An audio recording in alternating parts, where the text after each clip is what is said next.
Leerlo en esta tarde. Se encuentra en Génesis capítulo 3. El libro del Génesis es un libro extraordinario, un libro precioso.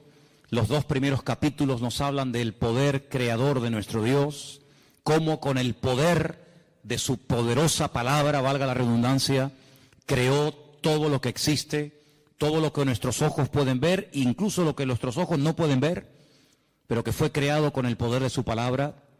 Animales, árboles, estrellas, planetas, incluido el hombre. Sin embargo, cuando vamos al capítulo 3, encontramos lo que alguien ha titulado la ruina. La ruina. Todo venía muy bonito, la creación, ¿verdad? Todo puesto en su sitio. Dios había suplido compañera idónea para el hombre, Dios había suplido los alimentos, Dios había suplido absolutamente todo. Pero, lamentablemente, en el capítulo 3 todo cambia. Y a partir del capítulo 3... las cosas van a ser muy diferentes para el hombre, para la mujer, para los animales, para la creación, para el mundo espiritual, absolutamente todo cambia. Empezamos a leer, si queréis, a partir del versículo 1. Estamos en Génesis capítulo 3, versículo 1, donde dice: pero la serpiente era astuta, más que todos los animales del campo que el Señor había hecho. La serpiente, no dice Satanás. Este animal tenía una característica que la Biblia destaca. Dice que era astuta. Y la palabra astuta y la palabra desnudo, que ahora vamos a leerla, es exactamente igual. Solamente que se pronuncia diferente, pero se escribe exactamente igual. Ahora hablaremos de ello. La cual le dijo a la mujer: ¿con que Dios os ha dicho no comáis del árbol del huerto? Y la mujer le respondió a la serpiente: del fruto de los árboles del huerto podemos comer, pero del fruto del árbol que está en medio del huerto, dijo Dios, no comeréis de él, ni le tocaréis, para que no muráis. Entonces la serpiente le dijo a la mujer: no moriréis, sino que sabe Dios que el día que comáis serán abiertos vuestros ojos y seréis como Dios, sabiendo el bien y sabiendo el mal. Versículo 6. Vio la mujer que el árbol era bueno para comer y que era agradable a los ojos y árbol codiciable para alcanzar la sabiduría, y tomó de su fruto y comió, y dio también a su marido, el cual comió así como ella. Entonces fueron abiertos los ojos de ambos y conocieron que estaban desnudos. Entonces cosieron hojas de higuera y se hicieron delantales. Y oyeron la voz del Señor Dios que se paseaba en el huerto al aire del día, y el hombre y su mujer se escondieron de la presencia del Señor Dios entre los árboles del huerto. Mas el Señor Dios llamó al hombre y le dijo: ¿dónde estás tú? Y él respondió: oí tu voz en el huerto y tuve miedo porque estaba desnudo y me escondí. Y dijo Dios: ¿quién te enseñó que estabas desnudo? ¿Has comido del árbol que yo te mandé que no comieses? Y el hombre respondió: la mujer que me diste por compañera me dio del árbol y yo comí.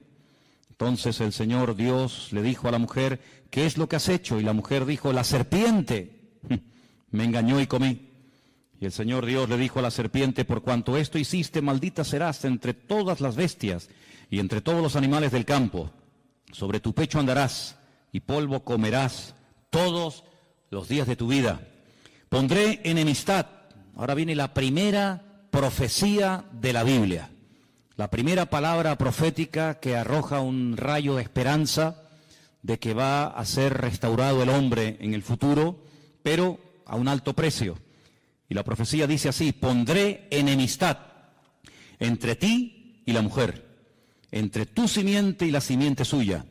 Esta te herirá en la cabeza y tú le herirás en el calcañar. Y a la mujer le dijo: multiplicaré en gran manera los dolores de tus preñeces. Con dolor darás a luz los hijos y tu deseo será para tu marido y él se enseñoreará de ti. Y al hombre le dijo: por cuanto obedeciste a la voz de tu mujer y comiste del árbol que te mandé diciendo: no comerás de él, maldita será la tierra por tu causa, con dolor comerás de ella todos los días de tu vida. Espinos y cardos te producirá y comerás plantas del campo. Con el sudor de tu rostro comerás el pan hasta que vuelvas a la tierra, porque de ella fuiste formado, pues polvo eres y al polvo volverás. Y ahora es la primera vez que vemos al hombre que le pone nombre. Hasta el momento la llamaba mujer, varona, pero ahora le pone un nombre, Adán, a la mujer, y le llama Eva. Y aquí hay un juego de palabras que no se aprecia en español, Eva, por cuanto ella es madre de todos los vivientes, que viene de la raíz Hai, que significa vida. Y el Señor Dios hizo al hombre y a su mujer túnicas de pieles y los vistió. ¿Cuántos dicen amén? Muchas veces la gente se pregunta, pero bueno, ¿esto realmente fue así? ¿O esto es una forma alegórica, un poco rayando una especie de cuento para niños, para que sepamos más o menos lo que fue, lo que ocurrió o lo que no ocurrió? Es decir, ¿esto es literal o esto es alegórico? ¿Hubo realmente una serpiente que el diablo utilizó para hablar a través de ella? ¿Hubo realmente un árbol llamado el árbol de la vida y otro al lado llamado el árbol de la ciencia del bien y del mal? ¿Realmente el hombre y la mujer estaban desnudos en un lugar, en un paraíso, en una especie de huerto regado por 4 ríos, entre los ríos Éufrates y Tigris, que abarcaba desde Irak hasta Egipto? ¿Realmente eso existió? ¿Realmente hubo un hombre llamado Adán y Eva, y bueno, y todo esto del hombre de Cromañón, y el hombre de Java, y el hombre de Neandertal, y todo esto que es que la ciencia dice, y el tema de la evolución? ¿Todo esto es real o es una forma, repito, alegórica de contar una realidad? Bueno, de toda la vida, los creyentes, los que estudiamos la Biblia, hemos creído que el libro de Génesis es un libro que tiene una literalidad total y absoluta. Si nosotros ponemos en duda, si cuestionamos la literalidad del capítulo 3 del Génesis, por la misma regla de 3 tenemos que dudar de que el capítulo 1, el capítulo 2, el capítulo 4, el 5, así sucesivamente, también sea literal. Porque lo que no se puede hacer a la hora de estudiar un libro o un tema es utilizar 2 varas de medir. Nosotros aquí en Canarias, en España, en Europa, salvo en Inglaterra, tenemos unas medidas, ¿verdad? Metros, centímetros, kilómetros, etcétera. Pero si fuéramos a Inglaterra o a Estados Unidos o a otros países, ellos tienen otras medidas. Ellos trabajan con pulgadas, con yardas, con millas, etcétera. Nosotros trabajamos con otro tipo de medidas. Pero cuando usted va aquí a una ferretería, cuando usted va a un lugar para comprar herramientas, pues, en fin, las medidas usted las tiene que dar en las medidas que se usan aquí, no en las medidas con las que se puede trabajar en Inglaterra, en Estados Unidos o en cualquier otra parte del mundo. Cuando nos acercamos a la Biblia, no podemos decir, bueno, el capítulo 1, pues sí, hombre, es literal, porque tampoco me crea tanto problema, ¿no? El ver que Dios, con el poder de su palabra, pues fue creando progresivamente una serie de cosas. Ahí pues casi no hay problema, pero esto de la serpiente, del arbolito, que si comieron, que si no comieron, pues como choca un poco con nuestra especie de racionalidad, pues entonces decimos, bueno, esto tiene que ser algo alegórico, no puede ser algo real. Tendríamos un gravísimo problema si comenzamos a interpretar un capítulo literal, otro alegórico, uno literal, otro alegórico, porque entonces, ¿quién es el que establece que este es literal? ¿Quién es el que establece que este es alegórico? ¿Tú? ¿El conjunto de los hermanos de la iglesia? ¿Una serie de teólogos? ¿Los pastores? ¿Los maestros de la Biblia? ¿Los traductores? Es muy complicado. La hermenéutica nos obliga, es decir, la ciencia que nos obliga a la correcta interpretación de los textos bíblicos, nos obliga a utilizar una sola vara de medir.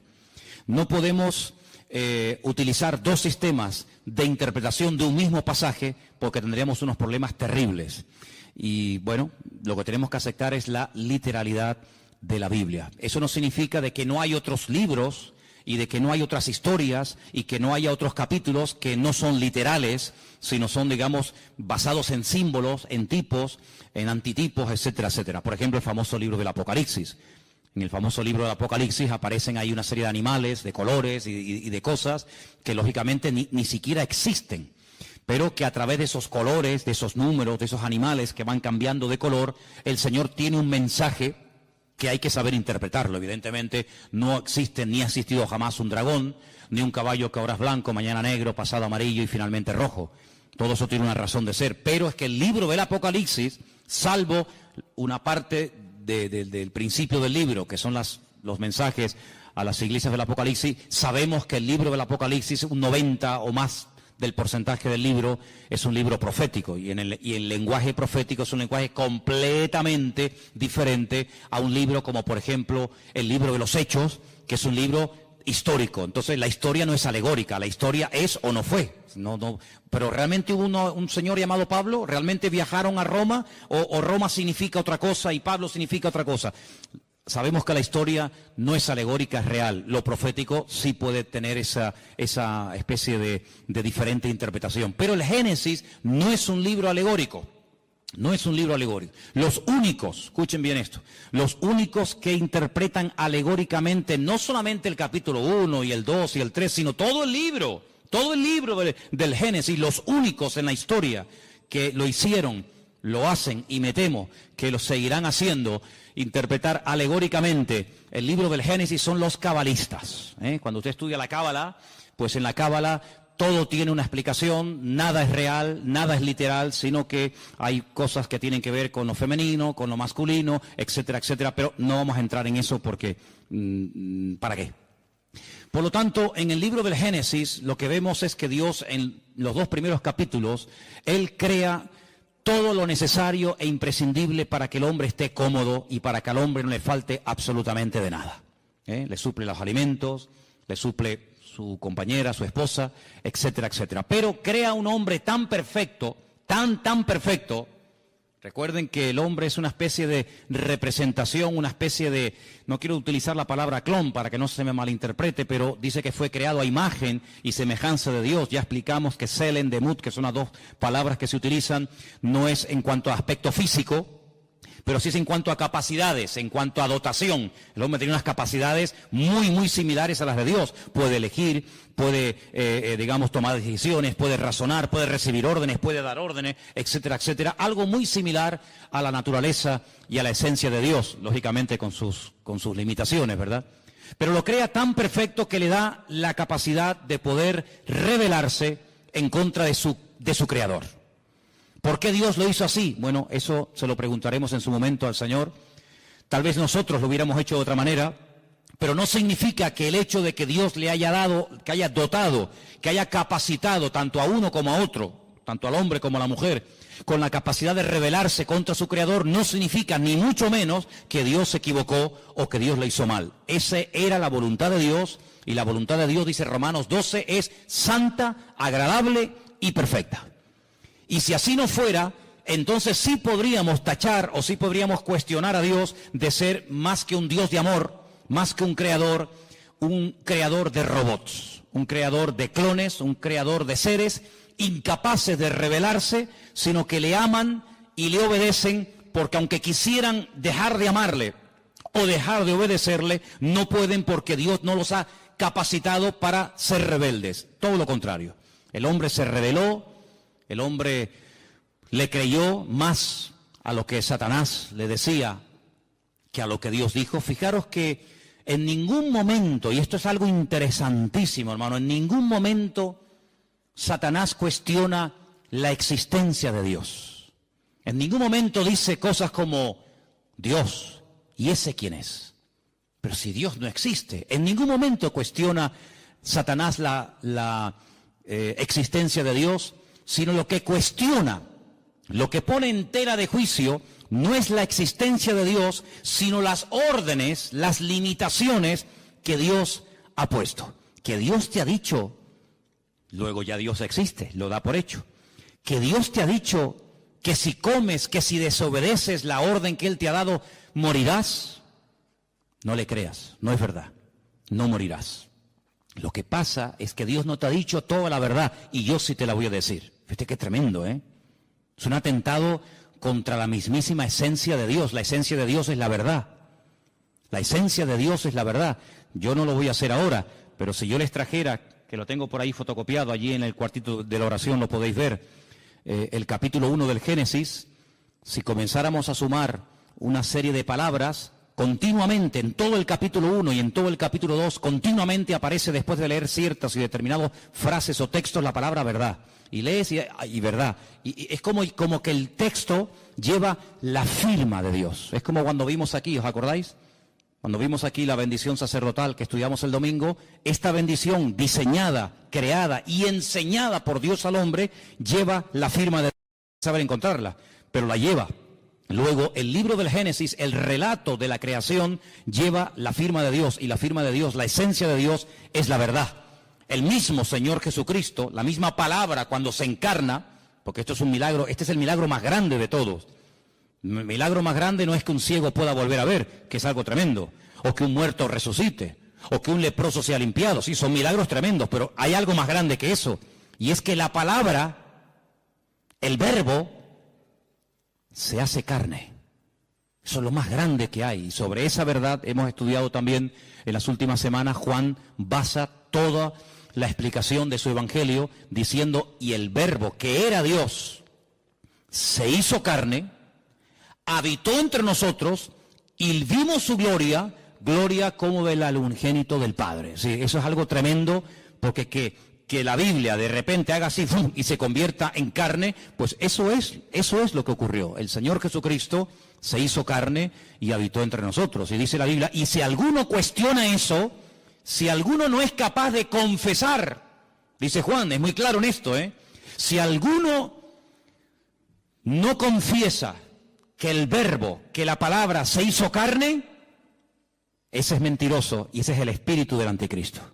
Qué tremendo, Por eso dice, ¿queréis probar los espíritus? Cuando dice Juan, no me estoy yendo del tema, ¿no? Pero solamente para remarcar un poco esto, dice, probar los espíritus, porque no todo espíritu es de Dios. Y uno dice, bueno, ¿y cómo pruebo? ¿Y cuál es la prueba? Dice, dile, ¿crees que Jesucristo, crees que el verbo ha venido y se ha hecho carne?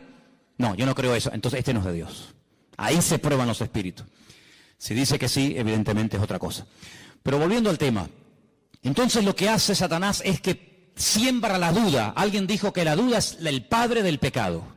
En cuanto una persona comience a dudar de que la palabra de Dios es la palabra de Dios, de que Dios existe o no existe, de que hay infierno o no, de que Dios es bueno o no tan bueno, en el momento en el que ese virus, ese veneno llamado duda, entre en tu vida, amigo, como no lo frenes, y como no contrarrestes y ataques y neutralices ese veneno, ese virus, con la verdad, porque la verdad es lo que mata la duda, eres hombre muerto.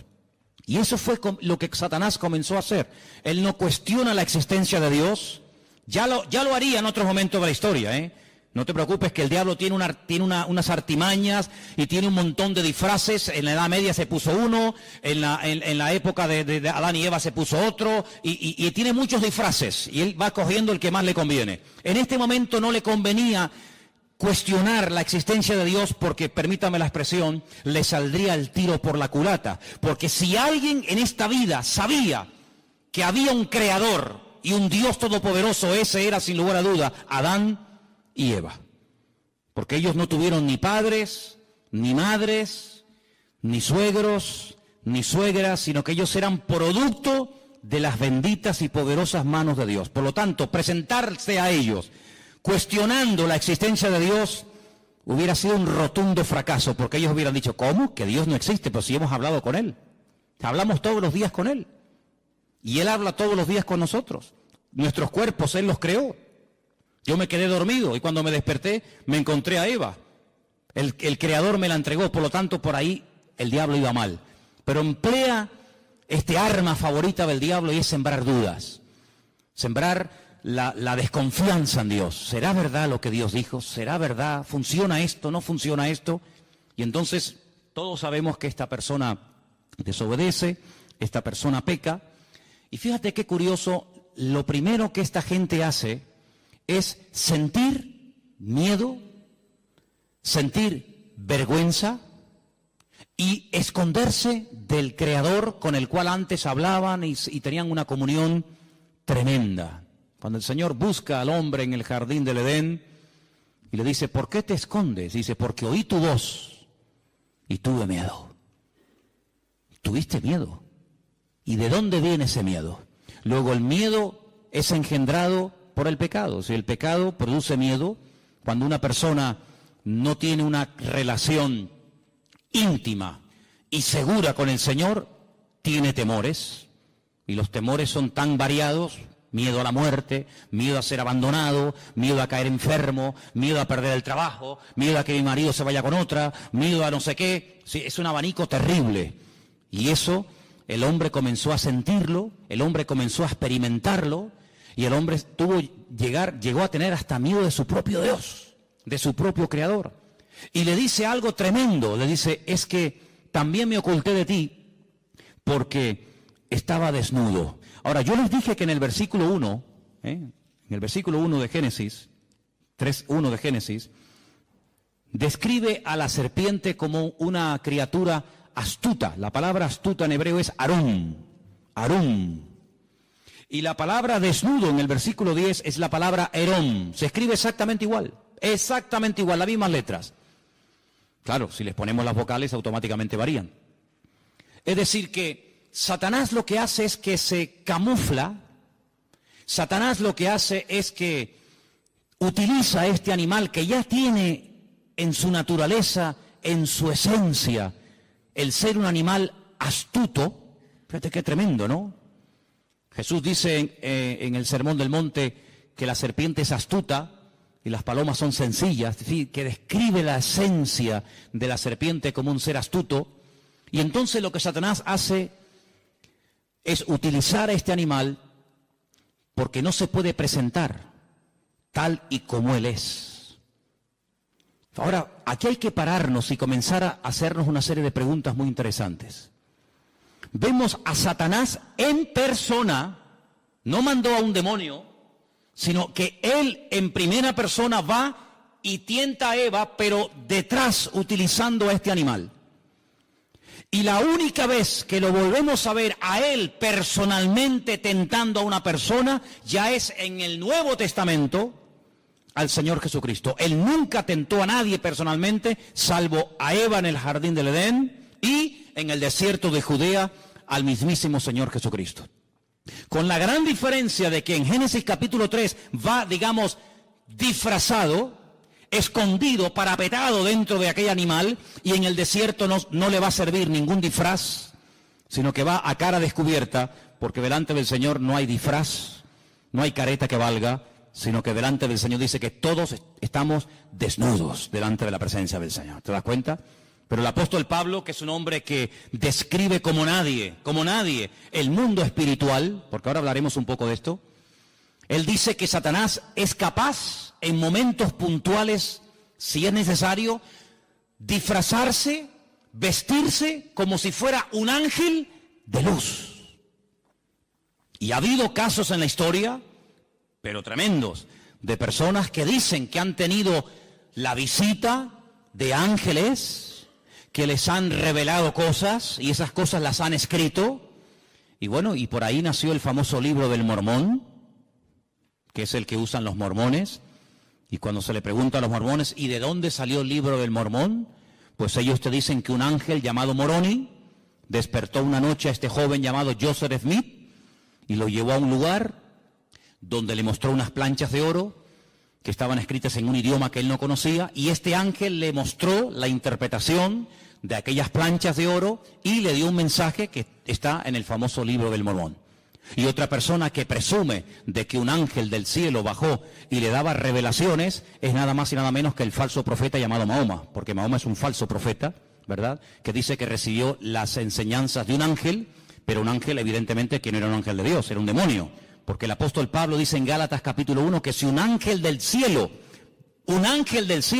baja y nos predica un evangelio diferente al que hemos oído, no lo creáis, sea anatema, porque no hay otro evangelio que el que está escrito en la palabra de Dios. ¿Cuántos dicen amén? Así que en momentos puntuales Satanás incluso ha sido capaz de disfrazarse y de hacerse pasar como un ángel bueno, un ángel de la guardia, un ángel que viene a darte buenas vibraciones, buena energía, como dicen algunos por ahí. Ahora, fijaros qué interesante, porque Eva y Adán y Eva no tenían conocimiento, y esto es muy importante y yo sinceramente nunca lo he oído. Ellos no tenían conocimiento del mundo espiritual. El único conocimiento del mundo espiritual que tenían es que hay un creador que no se puede ver, pero que habla y les oye cuando ellos le hablan a Dios. Pero ellos no tenían ningún conocimiento del mundo espiritual. Pero el mundo espiritual evidentemente ya existía y era real, puesto que cuando uno comienza a leer la Biblia desde el principio, uno se encuentra que el que está hablando es Dios. Más adelante encontramos que Dios crea a un hombre. De ese hombre extrae a una mujer. Y encontramos a Dios, al hombre y a la mujer. Capítulo 1 y capítulo 2. Pero cuando vamos al capítulo 3 nos encontramos que ya no hay 3, ahora hay 4. Ahora seguimos teniendo evidentemente al Creador, a Dios, a Eva, a su marido Adán y a Satanás, utilizando a esta serpiente. Y la pregunta lógica es, ¿dónde dice en Génesis 1 o en Génesis 2 cuándo fue creado este personaje? Porque no vemos en ningún momento en el libro del Génesis, ni en Éxodo, ni en Levítico, ni en Número, ni en Deuteronomio, no vemos en ningún momento que este ser existía. Sin embargo, la palabra de Dios en Ezequiel capítulo 28, ahora leeremos algunos versículos, el Señor dice que este querubín, lo llama así, querubín protector, grande y protector, estuvo en el jardín del Edén. Luego hay una creación que no se relata en Génesis capítulo 1 ni en Génesis capítulo 2, pero que ya existía. Vemos que Satanás ya no es ese querubín protector encargado de la música, de la alabanza y de la adoración, sino que es un ser maligno que lo que pretende es separar al hombre de Dios. Luego ya su naturaleza no es una naturaleza sana, una naturaleza buena, sino que su objetivo es arruinar. Su naturaleza ahora es maligna, perversa. El Señor dijo, es un ladrón. Viene a hurtar, a matar y viene a destruir. Y aquí lo vemos, haciendo su primer intento en la historia de la humanidad, queriendo matar la comunión del hombre con Dios, queriendo separar al hombre de Dios, creando distanciamiento, creando mal ambiente, ¿verdad? Así que vamos a Ezequiel capítulo 28 para que veáis cómo en este libro, que por supuesto, sobra el decir, no existía en los tiempos de Adán y Eva. Adán y Eva nunca leyeron el libro de Ezequiel. En el capítulo 28 se describe la naturaleza de este personaje. Ezequiel 28:12 viene hablando del rey de Tiro, pero en medio del mensaje de Dios al rey de Tiro, mete otro mensaje que complementa lo que viene diciendo, y dice lo siguiente: Hijo de hombre, levanta endechas sobre el rey de Tiro. Tiro es una ciudad que está al norte de Israel, no entraba dentro del territorio de Israel, está bien al norte, ¿verdad? Y dile, así ha dicho el Señor, tú eras el sello de la perfección, lleno de sabiduría y acabado de hermosura. Solamente escucha estas 3 características, son impresionantes, ¿eh? De ningún ser en la Biblia el Creador habla en semejantes términos. Los vuelvo a repetir: sello de la perfección, lleno de sabiduría y acabado de hermosura. Cuando Dios da algo no lo quita. Luego, aunque este ser fue arrojado de la presencia del Señor, su sabiduría, su hermosura y sus cualidades recibidas de parte de Dios, se las llevó con él. Pero ahora dice algo tremendo. En Edén, ¿cómo sabemos que ya no está hablando del rey de Tiro? Bueno, por sentido común. En Edén no estuvo nunca el rey de Tiro. El rey de la ciudad de Tiro nunca estuvo en Edén. Luego ya no está hablando del rey de Tiro, sino ahora dice, en Edén, en el huerto de Dios estuviste. Ay, amigo. De toda piedra preciosa era tu vestidura. Yo les voy a pedir un favor a partir de ahora. Cuenten las piedras preciosas que yo voy a comenzar a leer a partir de ahora, por favor. Cuéntenlas, ¿sí? En Edén, en el huerto de Dios estuviste. De toda piedra preciosa era tu vestidura. Empiezo. De cornerina, topacio, jaspe, crisólito, berilo, iónice, zafiro, carbunclo, esmeralda. Y luego el oro es otra cosa, ¿no? No es una piedra preciosa. Los primores de tus tamboriles y flautas estuvieron preparados para ti en el día de tu creación. Luego es un ser creado, no es un ser eterno. En el día de tu creación. Ese día de la creación no fue Génesis capítulo 1, porque allí no vemos cómo el Señor creó a este personaje, pero evidentemente hay otro momento no relatado, no narrado en Génesis capítulo 1, donde evidentemente Dios tuvo que crearlo, porque Dios dice que este personaje al cual llama en el versículo 14, querubín grande y protector, hubo un día en el que fue creado por el Señor. Lo llama querubín grande, protector. Yo te puse en el santo monte de Dios. Allí estuviste, en medio de las piedras de fuego te paseabas. Pero esto no lo encontramos en Génesis 1. En el jardín del Edén no dice que era el monte de Dios. ¿Qué te parece? Luego está describiendo otro sitio. El jardín del Edén era el sitio para el hombre. Y hay otro sitio que se está describiendo aquí, que era el sitio donde Dios estaba, donde Dios vivía y donde estaba este personaje. Y sigue diciendo la Escritura, perfecto, perfecto también es la palabra completo, ¿vale? La misma palabra, shelem, es igual para perfecto que para completo. Así que si quieren leer completo eras o perfecto eras, da igual.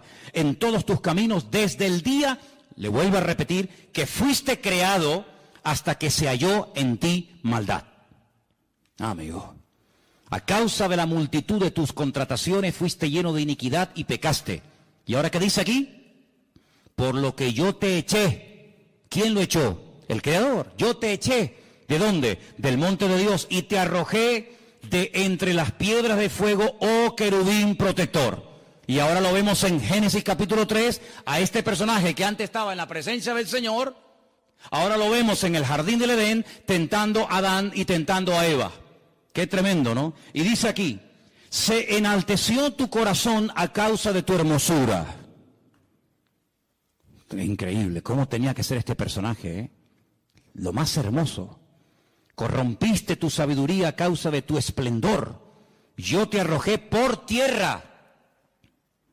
Delante de los reyes te pondré para que miren en ti. Con la multitud de tus maldades y con la iniquidad de tus contrataciones profanaste tu santuario. Yo pues saqué fuego de en medio de ti, el cual te consumió y te puse en ceniza sobre a los ojos de todos los que te miran. Todos los que te conocieron de entre los pueblos se maravillarán sobre ti, espanto serás y para siempre dejarás de ser. Fíjate que lo llama querubín, pero la palabra querubín en Génesis 1 no aparece. La palabra querubín en Génesis 2 no aparece. La primera vez que aparece en la Biblia la palabra querubín, ahora vamos a decir que es un querubín, aparece en Génesis capítulo 3. Volvamos a Génesis 3. Concretamente el último versículo. Génesis 3, el último versículo. Y dice así, echó pues fuera al hombre y puso al oriente del huerto del Edén querubines y una espada encendida que se revolvía por todos lados para guardar el camino del árbol de la vida. Luego, si Adán y Eva nunca habían oído en su vida la palabra querubines, cuando se presenta este personaje utilizando a esta serpiente astuta, ella no tiene ningún conocimiento del mundo espiritual. Ella no sabe lo que es un querubín, ella no sabe lo que es un serafín, ella no sabe quién es Satanás, ellos no saben nada. Pero ellos estaban capacitados para discernir que esta tentación, este ataque, no provenía de Dios. Primero, porque está contradiciendo a la palabra. Dios dijo, si comes, morirás. Y este me está diciendo que no moriré. Luego, ¿a quién le creo? ¿A mi Creador y a mi Señor? El que me ha creado, el que me ha demostrado que me ama, el que ha creado un mundo maravilloso para mí, o a este que no sé quién es y de dónde ha salido. Ahí hay un dilema y una tentación, eso es lo que es. Es ponerte entre la espada y la pared, decir, ¿a quién le creo? ¿A Dios o al horóscopo? ¿A lo que dice mi Señor en su palabra? ¿O a lo que dicen las noticias en la televisión? ¿A lo que dice el santero que echa las cartas y el brujo que no sé qué y no sé cuánto? ¿O le creo a mi Señor? Amigo, tú verás. Lamentablemente tengo que decir que Satanás sembró el veneno de la duda, de la incertidumbre, de la desconfianza en el corazón de Eva y le creyó más a este que no sabía quién era y de dónde había venido que a su Señor y a su Creador. Y cuando uno no cree la verdad, se convierte en un esclavo. Aquí arriba tenemos un texto, son palabras de Cristo. Él dijo, conoceréis la verdad y la verdad os hará libres. ¿Cuántos dicen amén? Cuando tú prefieres creer a tus mentiras y a tus rollos y a tus excusas y a tus argumentos, quieras o no quieras, te conviertes en un esclavo. En un esclavo de tus pasiones, en un esclavo de tus mentiras, en un esclavo de lo que te han dicho o de lo que tú crees que es.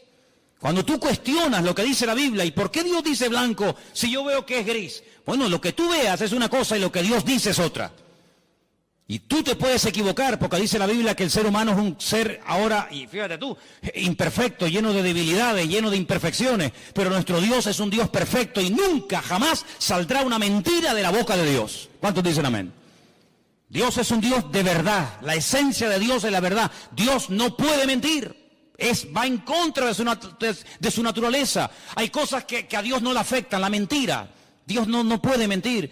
La tentación, a Dios no le tienta nada. Dice, si Él no es tentado por nada, ni por nadie, Él tampoco puede tentar a nadie. Así que cuando tú seas tentado, no digas que Dios te está tentando, sino que tú estás siendo tentado porque le has dado lugar a una serie de circunstancias que estás creando el caldo de cultivo propicio para caer en la red. Pero Dios no tienta a nadie. Una cosa es que Dios te pruebe y otra cosa es que Dios te esté tentando. Cuidado. La prueba es para fortalecerte, para acercarte a Él. La tentación es al revés, para separarte y para que caigas y para que cuestiones pues la asistencia, el amor, la misericordia, la bondad o lo que sea de parte del Señor. Así que vemos que esta mujer, al no tener conocimiento del mundo espiritual, crea este personaje que, repito, no sabe de dónde ha salido y que encima le lleva la contraria al Señor. Pero tú y yo no tenemos esa excusa para pecar.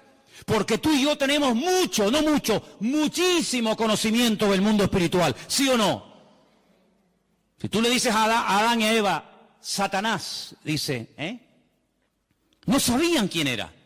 Pero si yo te digo a ti, el diablo, Satanás, el padre de mentira, ¿sabes quién es o no? Amigo, hay un conocimiento que tú tienes que ni Adán tenía. Y por eso dijo alguien en cierta ocasión que el terreno de Satanás es la ignorancia. Cuanto más ignorante sea, más fácil se lo pones al diablo para que te engañe. Ah, que yo no sabía, por eso caíste. Pero ahora nosotros no tenemos la excusa de decir, es que yo no sé lo que son los demonios, yo no sé quién es el diablo, yo no sé. No, sí sabemos, claro que sabemos, hombre, que sí sabemos. Mira, el mundo espiritual, quien mejor lo describe, si a alguien le interesa este tema, es sin lugar a duda el apóstol Pablo. Hay un capítulo, no lo vamos a leer ahora, pero para los que toman nota y les gusta leer después en casa, es el capítulo 6 del libro de Efesios, la carta de Pablo a los Efesios. Pablo describe allí el mundo espiritual de una forma increíble. La jerarquía del mundo espiritual, como Pablo no la describe nadie. Él dice que hay, mira, principados, potestades, gobernadores de las huestes de las tinieblas, huestes espirituales de maldad en las regiones celestes. Si te vas al libro de Ezequiel, te encuentras, por ejemplo, en Ezequiel capítulo 28, los versículos 13 y 14, te encuentras a los querubines, que en Ezequiel 1 los llama los seres vivientes. Cuando tú oigas la palabra seres vivientes, son los querubines. Qué curioso que cuando dice la Biblia que el Señor mandó a construir el tabernáculo con todo el mobiliario, ¿se acuerdan? Con la menorá, con la mesa de los panes, con el altar del incienso, el altar del sacrificio, con el arca de la alianza. Dice que dijo, encima del arca, en la tapa, quiero que construyas 2 querubines, porque son los que van a proteger la presencia del Señor. ¿Qué puso el Señor en el huerto del Edén para que no dieran marcha atrás y alargaran la mano y comieran del árbol de la vida que producía la vida eterna? Querubines, protectores. Luego los querubines tienen, entre comillas, la función de proteger, de cuidar, de rodear el trono del Señor. Digamos que serían, entre comillas, para que nos entendamos, su especie de guardaespaldas, para que nos entendamos. Los serafines, que son otros seres angelicales que están en la Biblia, quien mejor lo describe es Isaías, capítulo 6. Cuando él es llamado, dice, cuando el Señor me llamó, yo vi la gloria del Señor. Y vi serafines que tenían 6 alas, con 2 volaban, con 2 tapaban su rostro y con 2 tapaban sus pies y decían continuamente, santo, santo, santo es el Señor, toda la tierra está llena de la gloria del Señor.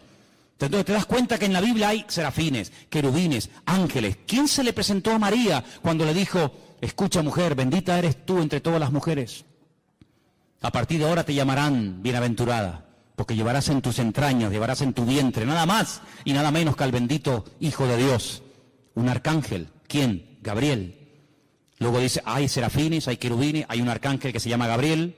Luego te vas al libro de Daniel y te encuentras que hay otro arcángel tremendamente poderoso que se llama el arcángel Miguel. El gran príncipe, dice Daniel 12, que está de parte de los hijos de tu pueblo. Te das cuenta que describe un mundo espiritual tremendo. Es decir, no lo podemos ver con nuestros ojos, pero eso no significa de que no existan. Hay gente que dice en su ignorancia, yo si no veo no creo. Pues por esa misma regla de tres, usted no cree en Júpiter, ni en Plutón, ni en Marte, ni en montones de cosas que existen, simplemente por el argumento ridículo y absurdo de que usted no lo ve. Bueno, hay millones de cosas que nuestros ojos no ven, pero sin embargo, ¿usted ha visto alguna vez algún átomo? ¿Ha visto alguna molécula? ¿Ha visto los protones y los neutrones? ¿Ha visto alguna vez eso? No, pero existen y están aquí ahora mismo. Y en este momento aquí dentro hay miles de voces de radio de onda, ¿verdad? Radio de frecuencias que están aquí, las ondas, ahora no se oyen, no se pueden ver, porque no tenemos un receptor, pero si pusiéramos una radio y la encendemos, automáticamente oímos que la radio está hablando. No, la radio no está hablando, la radio está reproduciendo por ese famoso invento de Marconi, el italiano, ¿no? Que fue capaz de captar esas ondas y ponerlas en un receptor y uno puede hablar, oír en italiano, en japonés, en árabe, en chino, en lo que sea, una persona que está a miles de kilómetros de Tenerife, pero lo oímos hablar aquí, o ver un partido de fútbol que se está llevando a cabo en África, o sabe Dios dónde.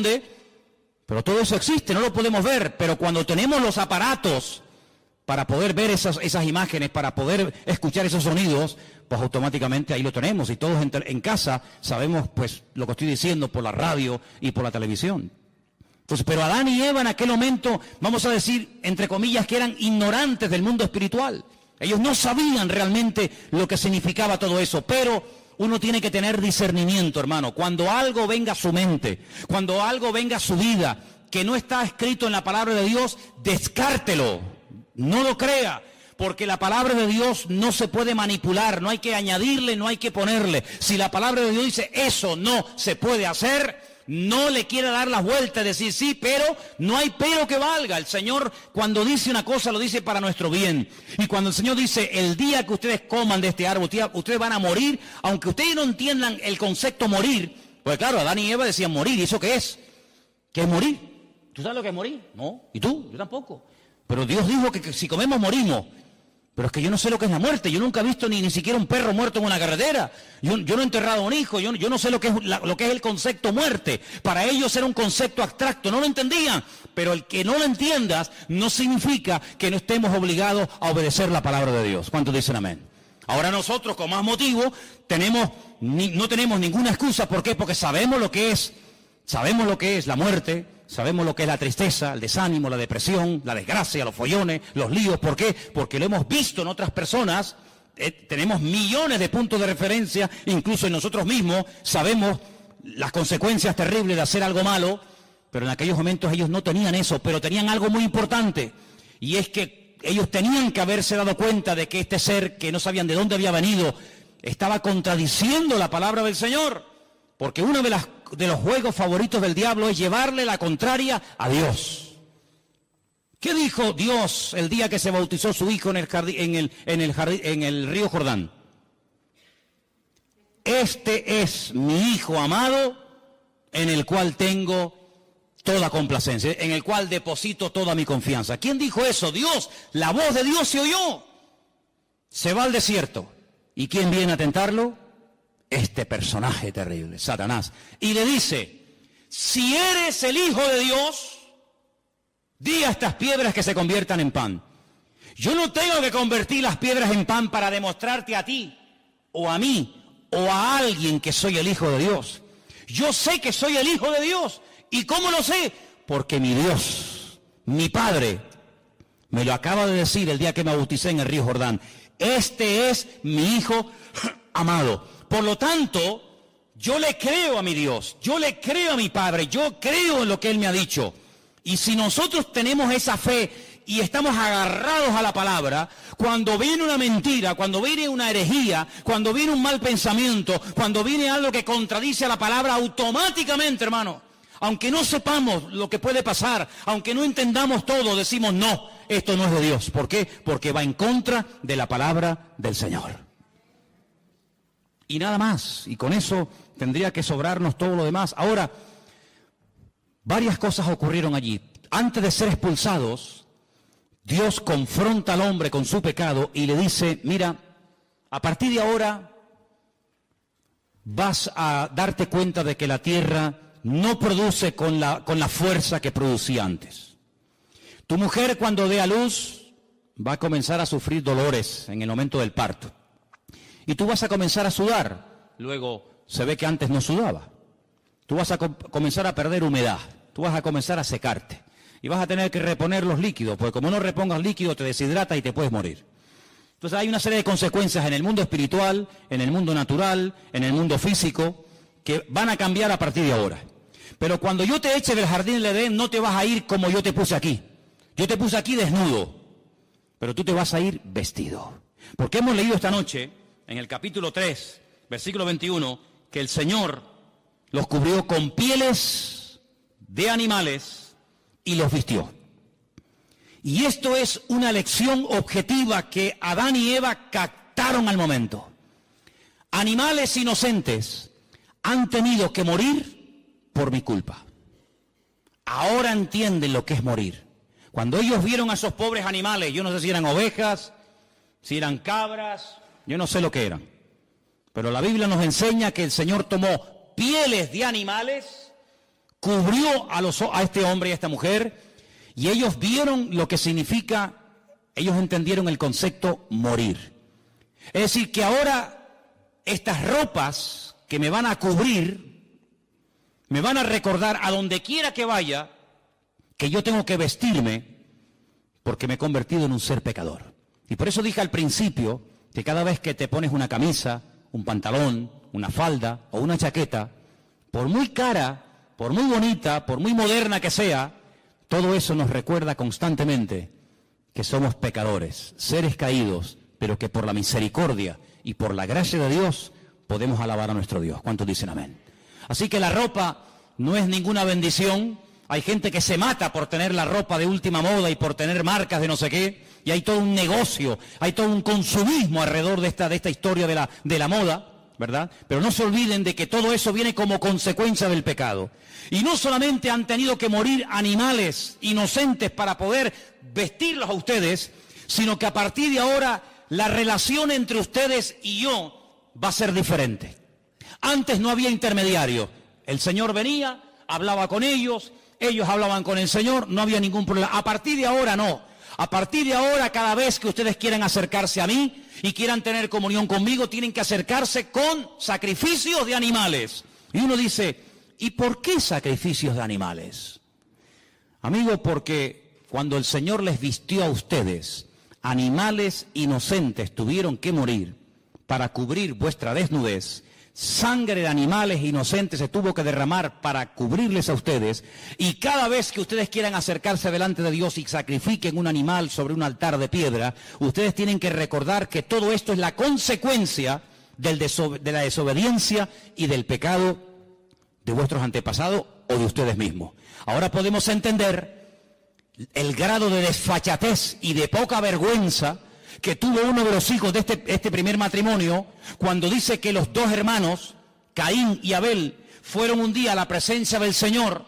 Ellos sabían que las ropas que llevaban les recordaban que eran pecadores, que papá y mamá vivieron un tiempo desnudo en un lugar maravilloso llamado el Gan Edén, pero que ahora tenemos que ir vestidos porque fuimos pecadores y desobedecimos al Señor, y tenemos que presentarnos delante de Dios con animales para recordar nuestra naturaleza pecaminosa. Y entonces llega uno de los hermanos y dice que llevó al Señor una ofrenda, pero no de animales, sino del producto de la tierra: peras, sandías, melones, papaya, pepinos, lechugas, y la pone sobre el altar. Y al lado está su hermano Abel presentando un sacrificio, y dice literalmente la Escritura que el Señor miró con buen agrado la ofrenda de Abel, pero no le agradó de la ofrenda de Caín.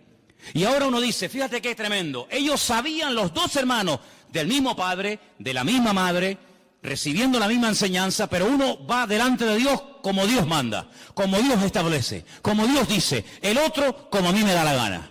Y aquí vemos una imagen de España, aquí vemos una fotografía, aquí vemos una realidad de nuestra sociedad. Por una parte la gente que dice, ¿qué ha dicho el Señor? Que no vaya por ese camino, que no haga esto, esto y aquello. Pues gloria a Dios, yo lo hago y punto. Pero vemos una gran masa que dice, Dios que ha dicho que tenemos que vestirnos, pues ahora nos vamos a poner todos desnudos. En un acto de provocación contra Dios. Y si tenemos que hacer anuncios o programas de televisión donde la moda es ponernos desnudos, pues lo hacemos para llevarle la contraria a Dios. Y si Dios dice que hay que amar, nosotros odiamos. Y si Dios dice al Señor tu Dios adorarás y a Él solo servirás, nosotros nos vamos a crear millones y millones de dioses y de estatuas. Y los vamos a adorar cuando nos dé la gana, y vamos a sacarlos cuando nos dé la gana, y cuando no nos dé la gana los dejamos metidos en los templos. Y esa es la imagen de Caín y de Abel. Pero fíjate qué misericordioso es el Señor, que a Abel no le dice ni media palabra. No le dice, muy bien, Abel, muy bien, hijo, muy bien. Veo que eres un chico obediente, lo que te han enseñado tus padres lo estás poniendo por obra, siga así, hijo, muy bien. Nada. ¿A quién le habló el Señor? A Caín. Dice Caín, si hicieras lo bueno, si fueras por el buen camino, ¿no te bendeciría yo? ¿Por qué estás con esa cara de amargado? ¿Por qué estás con el semblante decaído? ¿Por qué miras con malos ojos a tu hermano? Si hicieras lo bueno, ¿no te bendeciría yo también a ti? Caín podía haber dicho, gracias Señor, perdóname. De sabios es rectificar, ¿sí o no? Nada. Le dice a su hermano, vamos a dar un paseíto por el campo. ¿Te apetece? Venga, vamos. Y se lo lleva a dar un paseo al campo. Mentira. Premeditación y alevosía. Se levanta contra su mismísimo hermano, se levanta y lo mata. Y dice, muerto el perro, se acabó la rabia. Dios le vuelve a hablar otra vez, pero Caín, ¿qué has hecho? ¿Dónde está tu hermano Abel? Y fíjate cómo le responde este personaje al Señor. ¿Y yo qué sé? ¿Y acaso yo soy guarda de mi hermano? Como diciendo, a mí qué me importa la vida de mi hermano. Pero Caín, ¿pero qué dices? Aunque lo quieras ocultar, aunque lo quieras disimular, aunque te quieras poner un disfraz como ya uno se lo puso y engañó a tu padre y a tu madre, la voz de la sangre de tu hermano Abel llama a mi presencia. Así que errante serás por toda la tierra, maldito serás y darás vueltas y vueltas y vueltas y no te sentirás a gusto en ningún lado. Estarás un día en el monte y quieres estar en la playa. Y cuando estés en la playa te quieres ir a la montaña. Y cuando es de día quieres que llegue la noche. Y cuando es la noche quieres que llegue de día. Y cuando hace frío, qué asco de frío. Cuando hace calor, vas a ser un ser insatisfecho toda tu vida. Es lo que yo llamo el espíritu de Caín. Nada te agrada, nada te llena. Siempre estás quejándote por todo, hasta por lo que tienes. Y entonces Caín reflexiona y dice, Señor, grande es mi pecado, ahora te das cuenta que grande es tu pecado. Señor, y si yo voy por toda la tierra, y si alguien me quiere matar, ¿cómo me defiendo? Y ahí viene la misericordia. Es que es tremendo, Te acabas de cargar a tu hermano, me hablas con una prepotencia y una arrogancia terrible, pero ¿sabes lo que te digo? Te voy a poner una marca en tu frente, para que cuando alguien te vea, no te mate.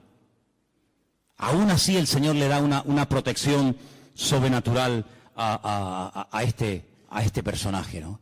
Pero quiero terminar, porque hay material aquí para dar y vender, quiero terminar pidiéndoles a todos ustedes que se aprendan 3 números. ¿Sois capaces, no? ¿Sí o no? ¿Sí o no? Bien. 28.